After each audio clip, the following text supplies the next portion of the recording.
계시록 5장 6장에서 우리는 이 세례 요한이 7인으로 봉한 두루마리에 6인을 떼는 것을 목격했습니다. 그리스도께서 그 인을 떼셨죠. 사람들이 인을 뗄 때마다 쏟아져 나오는 재앙에 너무 두려워하니까 하나님께서 성도들을 위로하시고 격려하시기 위해서 7장에서는 잠시 스톱하시고 하늘 위에 그 전망대로 요한을 데려가십니다. 그리고 환난 중에서 구원받을 흰옷을 입은 수없이 많은 백성들을 보여주십니다. 수많은 백성 족속 방언에서 나온 큰 무리들이 천국 큰 잔치에 조인하는 모습을 보여주셨습니다. 다가올 이 심판은 재앙이 아니고 축복이라는 것을, 그래서 어두운 세상을 심판하고 나서 하나님의 백성을 구원한다는 하나님의 격려의 메시지였습니다. 그러므로 지상에서 이 성도들이 핍박을 받으면서도 견뎌내고 선한 싸움을 다 싸운 것은 반드시 천국에 가면은 큰 축제로 이어지게 된다는 것을 하나님께서는 보여주셨습니다. 예수 그리스도의 재림으로 말미암아 이 세상에 임할 대심판 직전에 7인, 7나팔, 7대접의 3대 7중 재앙이 있게 됩니다. 그중 첫 번째 세트인 7인의 재앙이 이미 계시록 6장에서 다루어진 바 있습니다. 이제 오늘의 본문인 8장부터 우리 11장 초반부까지 두 번째 세트인 7나팔 재앙을 다루게 됩니다. 7인의 인이 떼어지면서 7개 나팔 재앙이 쫙 나오죠. 하나님의 심판이 이제 다음 스테이지로 가는 거예요. 1절을 읽겠습니다. 시작. 7째 인을 떼실 때에 하늘이 반 시간쯤 고요하더니, 이제 하나님의 심판의 스케일이 커지고 그 강도가 깊어지려고 하니까 순식간에 침묵이 쫙 흐릅니다. 이것은 폭풍전야의 고요입니다. 천군 천사들은 영적으로 분별하는 존재들이니까 아는 거예요. 얼마나 무서운 일이 다가오고 있는지를. 하나님을 두려워하는 사람, 영적인 감이 있는 사람은 침묵하기 시작합니다. 시편 76장 8절을 보겠습니다. 시작. 주께서 하늘에서 판결을 선포하심에 땅이 두려워 잠잠하였나니. 세상은 시끄럽습니다. 뭘 모르니까 시끄러운 것입니다. 다가올 심판을 보는 영적인 눈이 없으니까 흥청망청하는 것입니다. 그러나 하나님의 사람들은 다릅니다. 영적인 눈이 있는 사람은 세상이 아무리 화려해 보여도 이 세상이 죄로 가득 찼으며 이 세상을 하나님이 그냥 두지 않으실 거라는 것을 알고 있습니다. 심판의 발자국 소리를 듣습니다. 그래서 하나님을 느끼는 사람은 두렵고 떨리는 마음으로 역사를 지켜보는 것입니다. 심판의 스위치는 성도들의 기도입니다. 3절 같이 읽습니다. 시작. 또 다른 천사가 와서 제단 곁에 서서 금향로를 가지고 많은 향을 받았으니 이는 모든 성도의 기도와 합하여 보좌 앞 금제단에 드리고자 함이라. 경건한 침묵이 흐르는데 한 천사가 금향로를 들고 하나님의 제단 앞으로 다가갑니다. 이 제단은 기억하실지 모르겠습니다만 이미 계시록 6장에 나왔던 하늘의 제단입니다. 구약성경 레위기에서 제물을 죽여서 속죄제를 드릴 때 쓰던 그 제단이 이제 하늘 위에 있습니다. 이 하늘 제단에서 최초로 드려진 제물은 바로 예수 그리스도이십니다. 우리 죄를 위해서 십자가에서 돌아가신 예수 그리스도의 보혈의 공로, 그 제물을 받으시고 하나님께서는 인류의 죄를 사하셨습니다. 그리고 그 예수 그리스도를 믿는 믿음 때문에 세상에서 핍박당하고 죽임당한 수많은 초대교회 성도들의 그 삶을, 그 죽음을, 그 희생을 하나님께서 제물로 받으시고 이제 로마 제국을 구원하고자 하십니다. 그 제단이에요. 근데 이 천사가 금향류를 갖고 있었는데 이 금향류가 구약성경 레위기에서 예배 때 향을 피울 때 쓰던 것입니다. 거기에 많은 향을 담고 있었다고 했는데 이 향은 성도들의 기도를 상징합니다. 향이 많았다고 하는 것으로 봐서 수많은 성도들의 기도를 하나님께서 하나도 흘리지 않으시고 갖고 계셨다는 거예요. 예수님께서는 항상 기도하고 낙심치 말라고 하셨습니다. 왜냐하면 우리의 기도가 하늘의 제단에 쌓이기 때문입니다. 그리고 우리의 기도에는 역사를 바꾸는 능력이 있습니다. 기도는 하늘의 보좌와 지상의 역사를 연결하는 브릿지와도 같습니다. 그러므로 당장 기도하고 나서 눈에 보이는 어떤 가시적인 결과가 나타나지 않는다고 해서 낙심하면 안 됩니다. 기도는 보이지 않는 세계에서 움직이기 때문입니다. 특별히 여기서 드려지는 기도는 계시록 6장 10절에서 이 땅에서 복음으로 인해서 환난당한 성도들의 애절한 부르짖음의 기도입니다. 계시록 6장 10절 시작. 큰 소리로 불러 이르되 거룩하고 참되신 대주제여 땅에 거하는 자들을 심판하여 우리 피를 갚아주지 아니하시기를 어느 때까지 하시려 하나이까 하니, 이 핍박당하는 성도들의 기도의 울부짖는 핵심은 그거예요. 주님께서는 악한 자들을 심판하고 하나님의 백성이 가득 찬 새하늘과 새 땅을 만드시려는 목적이 있으시다는 걸 압니다. 그런데 아직까지 악한 자들이 득세하는 이 죄 많은 세상의 역사가 끊이지를 않고 있습니다. 우리는 예수님 때문에 핍박받고 감옥에 갇히고 온갖 불이익을 다 당하면서도 믿음의 선한 싸움을 다 싸웠는데, 주님의 심판이 하루속히 이 세상에 임해야 우리가 이 보상을 받고 새하늘과 새 땅을 누릴 텐데 언제까지 이 세상을 가만 놔두시겠습니까? 라는 기도였어요. 이 모든 기도들을 하나님이 기억하고 계셨다가 응답하시는 것입니다. 4절 읽겠습니다. 시작. 향연이 성도의 기도와 함께 천사의 손으로부터 하나님 앞으로 올라가는지라. 드디어 핍박을 견뎌낸 성도들의 기도가 하늘로 올라가기 시작합니다. 7인을 뗄 때는 기도가 드려지는 것으로 끝났어요. 그 기도를 하나님이 받으셨는지 안 받으셨는지에 대한 언급이 없는데, 7 나팔이 불려지기 전에는 갑자기 천사들이 나타나서 성도들의 기도를 금향로에 담습니다. 금으로 된 향로에 담았다는 것은 기도가 그만큼 하나님 보시기에 귀하다는 것입니다. 여러분의 기도가 하나님께 그만큼 귀합니다. 그래서 하늘로 올라갑니다. 향연이 되어서.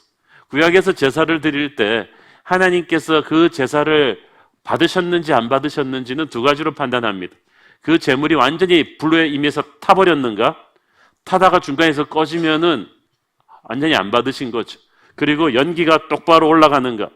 연기가 똑바로 흘러가지 않고 중간에서 흩어지면 뭔가 잘못된 것입니다. 그런데 본문에 보니까 불이 완전히 임해서 제물이 완전히 탔고 연기가 거침없이 똑바로 올라갔어요. 그것은 하나님께서 이 성도들의 기도를 기쁘게 받으셨다는 뜻입니다. 5절 읽습니다. 시작. 천사가 향로를 가지고 제단에 불을 담아다가 땅에 쏟음에 우레와 음성과 번개와 지진이 나더라. 자, 천사가 기도를 가지고 쫙 올라갔고 그 기도가 잘 올라갔는데 그 기도를 대접을 땅에다가 쏟아 부었다. 이 말은 무슨 말입니까? 그리고 7 나팔의 재앙이 시작되었다. 그것은 땅에 쏟아 부었다는 건 하나님의 기도 응답이 내려왔다는 거예요. 성도들에 대한 기도 응답이 바로 7 재앙입니다. 이게 하나님의 응답이에요. 계시록을 가만히 들여다보면은 이 세상에 임하고 있는 심판과 재앙을 우리가 두려워할 필요가 없는 것이, 그것이 우리의 기도에 대한 하나님의 응답이에요. 악하고 방자한 하나님을 버린 죄인들의 형통에 부르짖는, 그것을 규탄하는 하나님의 백성들의 기도에 대한 응답으로 하나님이 죄악된 세상을 심판하시는 것입니다. 그러므로 재앙과 심판은 교회를 위한 것입니다. 죄로 물든 이 세상은 결국 우리의 기도 때문에 무너지게 될 것입니다. 참, 이 말씀을 보면은 성도들의 기도가 얼마나 파워풀한 것인가를 알 수가 있죠. 이 땅에서 아무것도 아닌 것 같은데 하늘에서는 역사하는 힘이 얼마나 큰지 몰라요. 야고보서 말씀대로 의인의 기도는 역사하는 힘이 많으니라. 이 땅에서 일어나는 이 엄청난 모든 사건들이 하늘 보좌에서 하나님의 결정으로 이루어진다는 사실을 믿으십니까? 그리고 그 결정에 엄청난 영향을 끼치는 것이 바로 우리의 기도라는 것을 믿으십니까? 성도들의 기도야말로 아버지의 마음을 움직이는 가장 강력한 도구가 됩니다. 하나님께서는 홀로 세상을 심판하시고 역사를 끌고 가실 수도 있지만 황송하게도 우리의 기도를 통해서 움직이십니다. 우리의 기도를 통해서 세상을 향하신 하나님의 계획을 펼쳐가십니다. 이 사실을 인지한다면 우리가 날마다 기도하려고 엎드릴 때 감히 졸 수 있겠습니까? 기도하다가 그냥 중간에 일어나 갈 수 있겠습니까? 내 기도가 역사를 바꾸는데 자세가 달라져야 합니다. 여기서 우리는 주님께서 약속하신 대로 우리가 주님과 함께 왕노릇할 것이라는 것, 우리가 땅에서 매면 하늘에서도 매이고 땅에서 풀면 하늘에서도 풀리리라는 이 모든 말씀이 사실이라는 것을 확인할 수가 있습니다. 그러므로 우리는 세상의 자질구레한 문제와 고민들에 너무 위축될 필요가 없습니다. 하나님의 권세에 참여해서 기도로 세상을 심판하는 자들답게 우리는 거룩한 당당함으로 세상을 살아야 할 줄로 믿습니다. 특별히 이 교회 공동체가 함께 기도하는 것이 얼마나 중요한지 모릅니다. 이 3절에 보니까 모든 성도의 기도가 합하여 라는 말을 주목하십시오. 오늘 우리가 부른 찬양처럼 우리 함께 기도해. 저는 그 찬양 지은 분이 100% 여기서 계시록에서 영감받았다고 생각해요. 우리가 주 앞에 나와서 함께 기도할 때 하늘 문이 열리고 은혜의 빗줄기가 임하는 거예요. 고난이 올 때 특별히 마지막 날을 사는 교회 공동체는 함께 기도해야 돼요. 교회는 처음부터 기도함으로써 성령의 불이 임해서 탄생한 것입니다. 기도하면 성령의 불이 임하고 성령의 불이 임하면 역사가 일어납니다. 여러분이 기도하고 있는 한 성령의 역사는 계속될 것입니다. 기도를 중단하면 성령의 역사는 끝날 것입니다. 간절하고 파워풀한 기도가 없이는, 공동체적인 기도가 없이는 우리는 결코 이 고난의 시대를, 마지막 시대를 승리할 수가 없습니다. 하나님께서는 이런 교회적인 기도에 대한 특별한 응답을 약속하셨습니다. 마태복음 18장 19절 20절 시작. 진실로 다시 너희에게 이르노니 너희 중에 두 사람이 땅에서 합심하여 무엇이든지 구하면 하늘에 계신 내 아버지께서 그들을 위하여 이루게 하시리라. 두세 사람이 내 이름으로 모인 곳에는 나도 그들 중에 있느니라. 여러분, 하늘 문을 여는 기도를 하고 싶으세요? 딱 2명만 모으세요. 부부만 딱 모으면 돼요. 아이 있는 분은 두세 사람까지 완벽한 세트로. 하늘 문이 열려요, 진짜로. 합심해서 기도하면. 이걸 웃지 말고 믿으시길 바랍니다. 저는 우리 새로운 교회 모든 순들이 기도의 동지들이 되기를 바랍니다. 모든 사역팀들이 기도하는 불같은 네트워크를 형성하기를 바랍니다. 저는 우리 교회 목회자들이, 장로님들이 틈만 나면 손잡고 기도하는 것을 보고 싶습니다. 그럴 때 우리는 엄청난 일을 이뤄내는 거예요. 5장 마지막 부분에 보면은 우레와 음성과 번개와 지진이 났다고 했습니다. 이 넷 중에 하나만 들어도요 엄청난 사운드인데 이 네 개가 한꺼번에 폭발하는 거예요. 다가올 엄청난 대재앙을 알리는 시그널입니다. 천사들은 2절을 보니까 나팔을 들고 있었다고 했죠. 이 7 나팔은요 보통 우리가 밴드가 들고 있는 색소폰 같은 나팔이 아닙니다. 이 나팔은 전쟁을 알리거나 군대가 행진할 때 전쟁을 알리거나 국가의 큰 행사를 공포할 때 쓰는 그런 선포의 나팔인 거예요. 자기들이 이 세상의 주인인 줄 알고 흥청망청 아무 생각 없이 살고 있는 세상 사람들에게 하나님의 웨이크업콜이 나가는 거죠. 정신을 차려라! 너희들이 듣도 보도 못하던 엄청난 재앙의 시대가 시작될 것이다. 이 나팔을 하나님께서 준비하십니다. 심판의 시기와 방법은 철저하게 하나님께 속해 있습니다. 그 누구도 변경할 수 없고 가감할 수 없고 빠져나갈 수가 없습니다. 우리는 그 심판날을 대비하는 종말론적인 경건의 삶을 살아야 한다는 거예요. 이 나팔이 불 때마다 이제 무서운 재앙들이 일어나는데 지난번 그 7 인의 재앙 때도 말씀드렸지만 이 재앙들은 하루에 한꺼번에 일어나는 사건이 아닙니다. 이미 주님이 처음 오셨던 그때부터 마지막 날은 시작되었어요. 십자가에 오셨던 그때부터 시작된 마지막 날이 지금까지도 계속되고 있는데 최후 심판 날이 오기 전에 하나님께서 이 많은 재앙들을 계속해서 더 강하게, 더 자주 일어나게 하심으로써 우리에게 최후 심판에 대한 경고를 주시는 거예요. 그래서 지금 이 7 인과 이 7 나팔의 재앙들은 이미 많이 시작되었습니다. 이미 시작되었는데 우리가 하나님의 재앙인 줄 느끼지 못하고 있던 것들을 오늘 다시 설명을 해드리겠습니다. 첫 번째 나팔이 붑니다. 7절 읽겠습니다. 시작. 첫째 천사가 나팔을 부니 피 섞인 우박과 불이 나와서 땅에 쏟아지매 땅의 3분의 1이 타버리고 수중목의 3분의 1도 타버리고 각종 푸른 풀도 타버렸더라. 여기서 이 우박과 불은 출애굽할 때 모세를 통해서 하나님께서 애굽에 내렸던 재앙과 비슷한 것인데 더 세요. 왜냐하면 우박에 피가 섞였어요. 그 말은 사람의 희생이 엄청날 거라는 뜻입니다.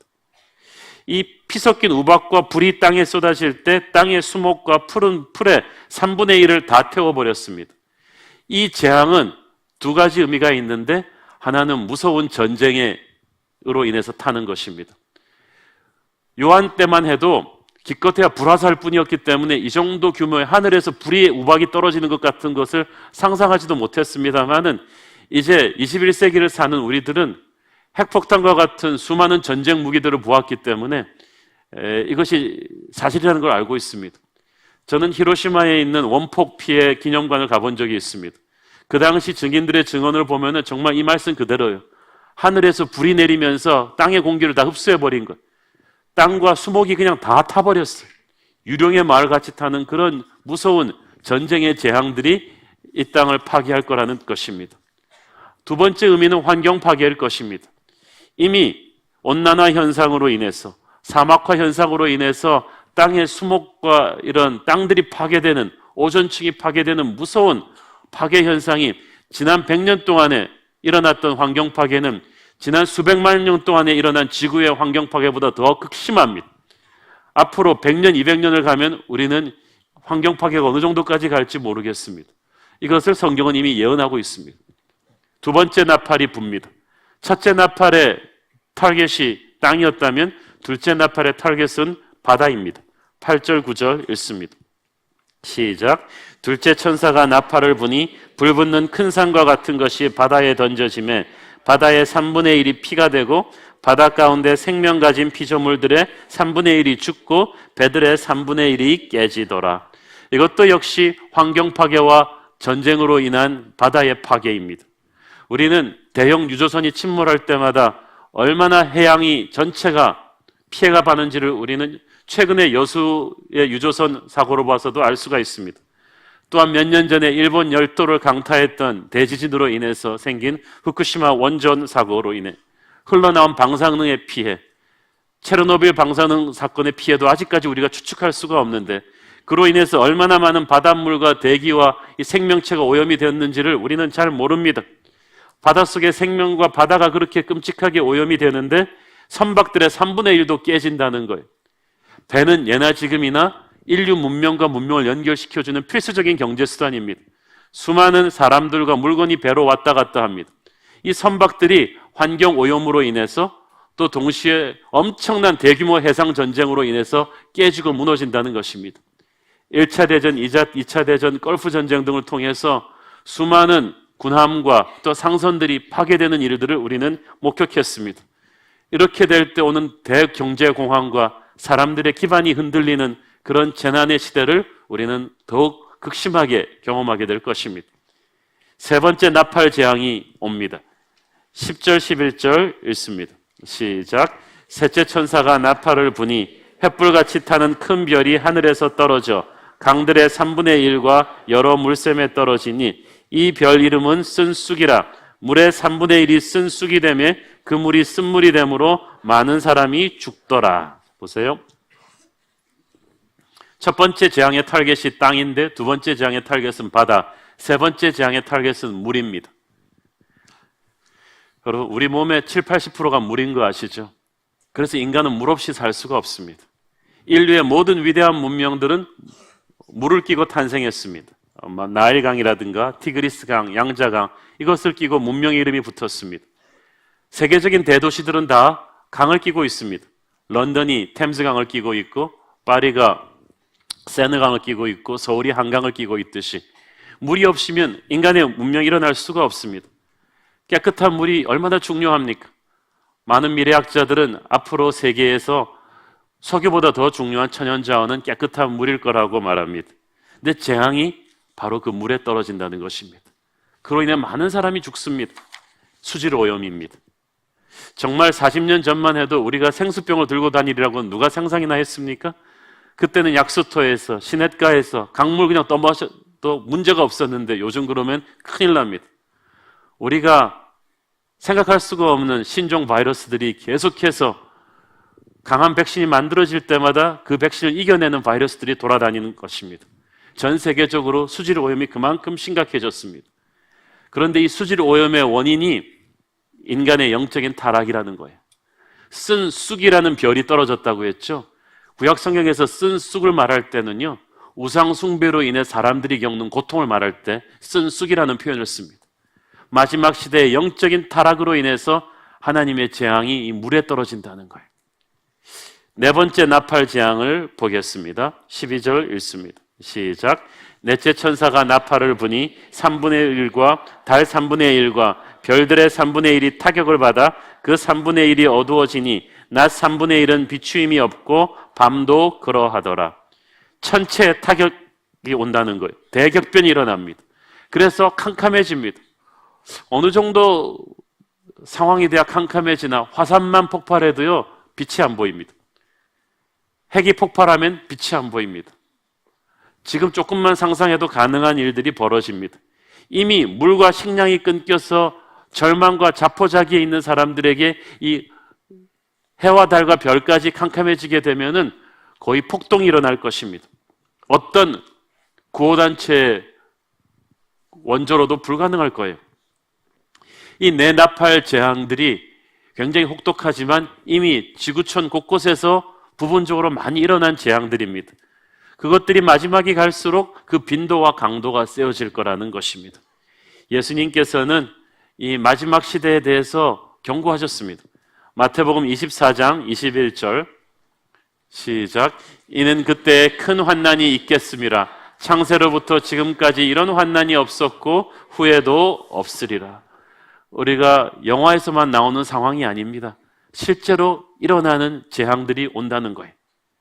근데 여기서 중요한 것은 하나님의 이 심판이 3분의 1 이렇게 자꾸 언급된다는 거예요. 그 말은 이게 아직도 제한적인 심판이라는 뜻이죠. 3분의 2는 아직까지 무너뜨리지 않고 하나님이 놓아두셨다는 뜻입니다. 그것은 무슨 뜻입니까? 이 7 재앙이 세상에 대한 심판이 아니라 아직은 징계라는 겁니다. 심판은 끝나는 건데 징계는 기회를 주겠다는 거예요. 회개하라는 것입니다. 경고를 주는 것입니다. 참으로 놀랍지 않습니까? 이 무서운 재앙들이 임하고 있는데 그 재앙 가운데 하나님의 프로포즈가 섞여 있습니다. 하나님은 마지막 순간까지 악인들에게 회개하고 돌아올 기회를 이 세상에 남겨두고 계신 거예요. 에스겔서 18장 23절 시작. 주 여호와의 말씀이니라. 내가 어찌 악인이 죽는 것을 조금인들 기뻐하랴. 그가 돌이켜 그 길에서 떠나 사는 것을 어찌 기뻐하지 아니하겠느냐. 이게 하나님의 사랑입니다. 하나님은 하나님을 버리고 죽어 마땅한 악인들이라 할지라도 이 재앙으로 죽어가는 걸 보면서 천국에서 쌤통이다 이러고 계시지 않다는 거예요. 내가 뭐라 그랬어 이렇게 하지 않으신다는 거예요. 하나님은 악인이라 할지라도 죽는 것을 가슴 아파하시고 마지막까지 회개하고 돌아오기를 기다리고 계십니다. 그래서 전 세계가 아니라 3분의 1만 계속 고난을 받으면서 하나님이 수위 조절을 하시는 거예요. 하나님께서는 이런 환난을 통하여 우리에게 영적인 메시지를 전하십니다. 사람들이 태풍이나 지진 이런 큰 끔찍한 재난을 겪고 나면 하나님께 대해서 마음문을 여는 경우가 많습니다. 미국의 9.11 테러 이후에도 많은 미국 사람들이 하나님께 돌아왔다고 합니다. 왜냐하면 이런 완전히 불가항력적인 재앙을 만나게 되면 돈이나 명예보다 더 소중한 것이 있다는 걸 알게 되거든요. 영적인 세계에 대해서 눈을 뜨게 되는 경우들이 많거든요. 우리 자신의 인생도 그렇지 않습니까? 하나님께서 우리에게 어떤 메시지를 주시려고 할 때 우리의 주목을 끄시기 위해서 우리 인생에 어두운 밤을 지나게 하십니다. 건강을 때리십니다. 돈을 때리십니다. 우리가 믿고 있던 사람한테 무너지게 하십니다.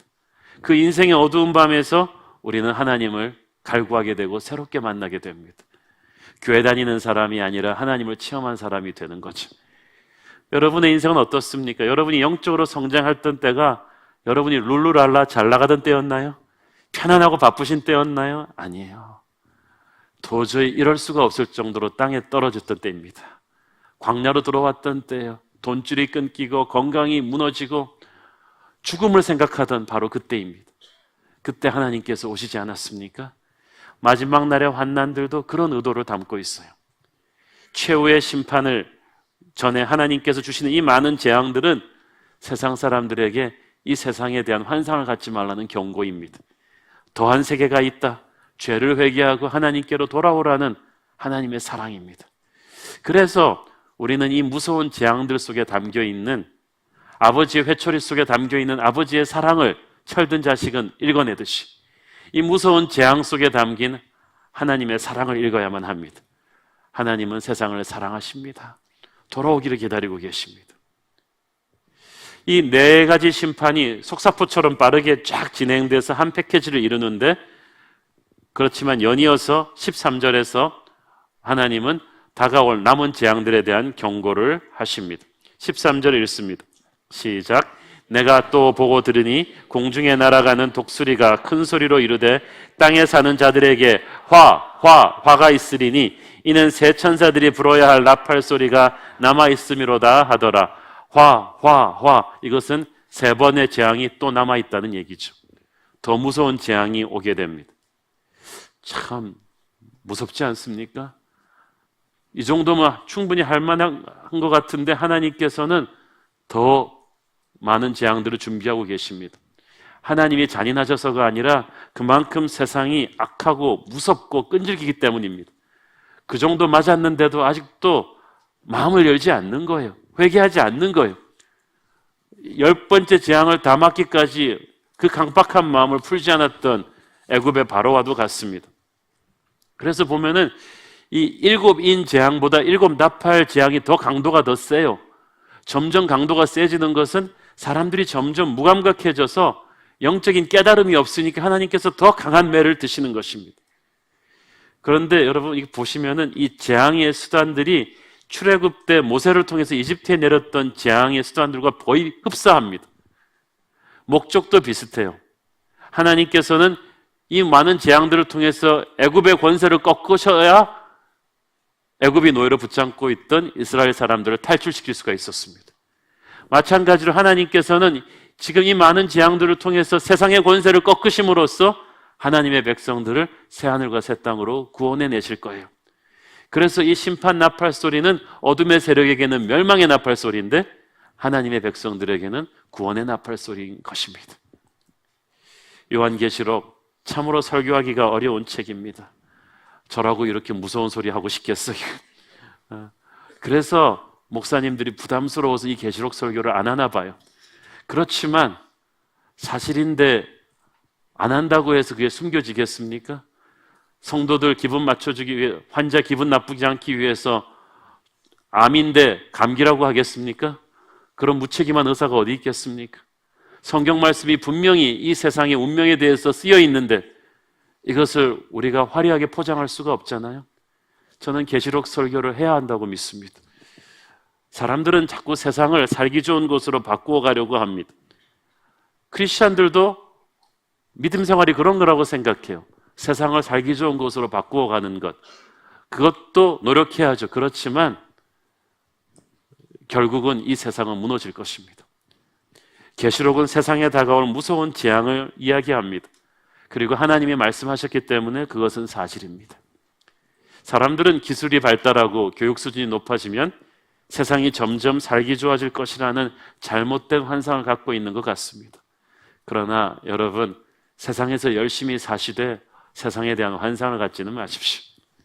사도 요한 당시의 초대교인들은 결코 세상에 대한 환상을 갖지 않았습니다. 화려한 로마 문명을 보면서도 이 세상이 멸망되기로 작정된 세상이라는 것을 알았습니다. 우리는 세상에 살지만 세상을 사랑해서는 안 됩니다. 집착해서는 안 됩니다. 사도 요한 시대 때랑 지금이랑 사탄이 전략을 많이 바꾼 것 같아요. 그때는 세상이 기독교를 무섭게 탄압하고 극심하게 괴롭혔기 때문에 기독교인들이 세상에 대한 환상을 갖지 않고 오히려 견뎌내면서 핍박과 싸워 이기면서 강한 야성으로 교회를 지켜냈어요. 그래서 사탄이 가만 보니까 이렇게 핍박하니까 기독교인들이 더 강하게 나오니까 전략을 바꿔서 요즘 한국 같은 나라, 미국 같은 나라에서는 세상을 아주 살만한 곳으로 만들어줬어요. 적당히 편하게 만들어줬어요. 그래서 예수를 믿어도 여기가 천국인지 저희가 천국인지 자꾸 헷갈리게 만들어놨어요. 그래서 지금 세상에서도 파라다이스라는 호텔 이름 많습니다. 여기가 천국이라는 거예요. 유토피아, 헤븐 이런 말을 굉장히 많이 씁니다. 여기가 천국이라는 거예요. 천국을 만들려고 합니다. 우리는 하늘에 속한 사람들입니다. 세상을 초월하면서 살아야 되는데 그러다 보니까 사탄에 미혹되어 가지고 여기가 천국인가 싶습니다. 요즘 보면 그래서 크리스찬들이 세상을 너무 사랑하는 것 같습니다. 한국이 잘 살게 되었습니다. 세계 어디를 가도 서울이 살기 좋은 나라라는 걸 저는 느끼고 있습니다. 그래서 한국 교회에 위기가 왔습니다. 이 세상이 너무 매력적이 되어버린 거예요. 그러다 보니까 예수를 믿는 것도 요즘 한국 크리스찬들은 세상에서 성공하기 위한 수단으로 보는 것 같아요. 예수 믿고 아이를 명문대학에 보내고 예수 믿고 병 낫고 예수 믿고 돈 벌기 위한 수단으로 신앙을 그렇게 보십니까? 그게 안 될 때 여러분 시험 드시는 것입니까? 그것이 믿음이 아닙니다. 우리의 선한 싸움의 마지막 상급은 하늘나라 가봐야 아는 거예요. 우리 믿음에 대한 보상은 하늘나라 가봐야 아는 거예요. 우리의 믿음은 사람 중심이 아니라 하나님 중심이어야만 합니다. 우리의 시각은 세상 지향적인 것이 아니라 천국 지향적인 것이어야 합니다. 우리는 세상에 등 떠밀려 사는 사람이 아니고 세상의 눈치를 보면서 끌려다니고 환경에 눌리는 자가 아니라 세상을 다스리며 살아가는 자야 합니다. 우리는 하늘의 문을 여는 사람입니다. 세상을 이겨야 합니다. 세상에 주눅들지 말아야 합니다. 계시록은 그것을 가르쳐주고 있지 않습니까?